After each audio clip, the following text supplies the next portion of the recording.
Sigize Yesu wanyoteje ibyaha anyigisha by'inzira ye ngo sengeshi. Ngo ikaze wakoze subscribe nawe utarakora subscribe, iki nicyo ngo tujye tubana amakuru agiye atandukanye. Amakuru y'imihanda yo ni menshi cyane, imihanda yacicikanye, amakuru ni menshi cyane kabisa. Reka duhere kuri Vestina na Dorcas. Vestina na Dorcas ubu tuvugana bari kubarizwa mu gihugu cya Canada, aho batangiriye urugendo rwabo rushya nkuko mwabibonye kuri YouTube channel yabo yitwa Vestina na Dorcas. Bamaze gushyira video 3 uyu munsi basohoye video y'indirimbo nshyashya ivuga Itabaza. Ni video nziza, ni video ubona ko aba bana bari kugerageza gukora ibintu byiza kugira ngo abantu bataza kubibagirwa, ahubwo bakomeze babafite mu mutwe, abantu bakomeze bumve ko nubwo batandukanye na MI Empire bitavuze ko ibihangano byabo bigiye kurangira, cyangwa bitavuze ko ari cyo gihe cyabo ngo kariyeri irangire, ahubwo bagaragaje ko ari abana bagiye gukora ibintu byabo nta wundi muntu ubafashijemo, bagiye kugerageza bakabikora bo ubwabo uko ari babiri ndetse n'umugabo wa Vestina. Ni indirimbo nziza, ni indirimbo itanga ubutumwa ugiye kuri YouTube channel yabo uyumve. Ni indirimbo ivuga ngo Itabaza. Nkuko aba bakobwa babivuze kuri video yabo ya mbere, bavuze ko ari urugendo rushya batangiriye muri Canada, bifuza ko ibintu byabo nta wundi muntu wafashije, ndetse banatangaje ko bafite abanyarwanda ibintu byinshi cyane bigiye bitandukanye. Icyo ukora, icyo usabwa we no kugenda ukareba ibiganiro byabo, ukajya no kuri Instagram yabo ukabafollow niba ukunda Gospel, kugira ngo ibiganiro byiza byabo bitazajya gucika, ndetse n'indirimbo zabo zo guhimbaza zitazajya zigucika. Mu yandi makuru ari gucicikana hirya no hino ku mihanda nuko Ashton Hall, Ashton Small ndetse no bita Indian Ashton bagiye gusesekara mu Rwanda mu kanya gato kari imbere.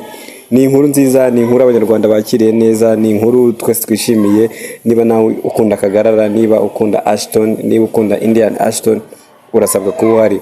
Bavuze ko bari bugere mu gihugu cy'u Rwanda mu masaha ya nimugoroba, nibwo barabashyitse, nubwo barabageze i Kanombe, niko batangaje. Ese mwiteguye gute live stream ya Ashton Hall? Mwiteguye mute Kagara? Mwiteguye mute Indian Hall? Mubiteguye ute? Ahantu numva bazajya hambere, bazasura urwibutso no hano hambere Kagara yavuze bagomba kuzajya, bavuga ko bazajya mu Bigogwe, ndetse i Kigali ahantu bazajya abantu bari batuye Nyamirambo kuri Rafiki no hantu mushaka kuzabasanga. Kuri Rafiki niba ushaka kuzakora challenge na Ashton Hall, ugomba kuba uri kuri Rafiki kuko niho hantu Ashton Hall azaba ari.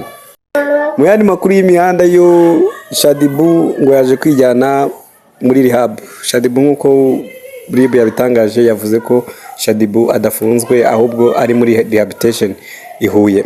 Shadibu yagiye muri rehabilitation nyuma yo kugira depression, aho yaramaze iminsi afite depression yo kudakunda abantu, ntabwo yashaka kujya mu bantu nkuko we yabyitangarije ko afite ikibazo cya depression.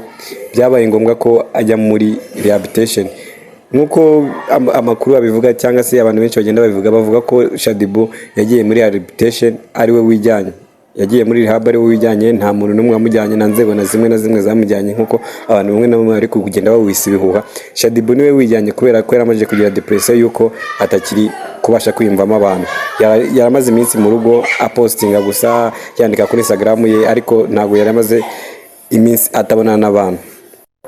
Mu makuru ya siporo yo, igikombe cy'isi kirakomeje, ariko ibintu bikomeje kuba bibi cyane. Amakipe akomeje kurworwa, ndetse abantu batangiye kuvuga amagambo menshi ku makipe agiye atandukanye. Ikipe y'igihugu ya Maroc ejo bundi mu ministry wabo wa siporo yatangaje ko Maroc nta hantu ihuriye na Afrika. Yavuze ko buri gihugu cyose iyo kigiye muri competition kigenda nk'igihugu, kitagenda nka Afrika. Ubwo rero abantu bari gushaka kuvuga ngo Maroc niyo ihagarariye Afrika, cyangwa se Maroc niyo izatabara Afrika. Ibyo mu byibagirwe. Abanyamaroko batangiye kuvuga ko batari abanyafrika, ahubwo bagenda bagiye kurwana intambara nk'abanyamaroko, batagenda bagiye nk'abanyafrika.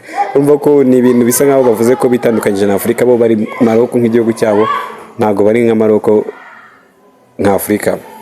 Mu yandi makuru yari gucicikana hirya no hino ku mihanda nuko ngo Mutesi urugo rwamucanze, ngo Mutesi umugabo yaramutaye, niko abantu benshi bari kugenda bavuga ati Mutesi ashobora kuba agiye kuba nka Shadibu nkuko ku mihanda bari kugenda babivuga. Pastor Claude nawe yaje gukora gashya ubwo yatumirwa kuri TV10. Uze kujya kumva ikiganiro Pastor Claude yakoreye kuri TV10, abantu benshi batangiye kumuha urwamenyo bavuga ati uko ko Pastor Claude no gutumira kuri TV10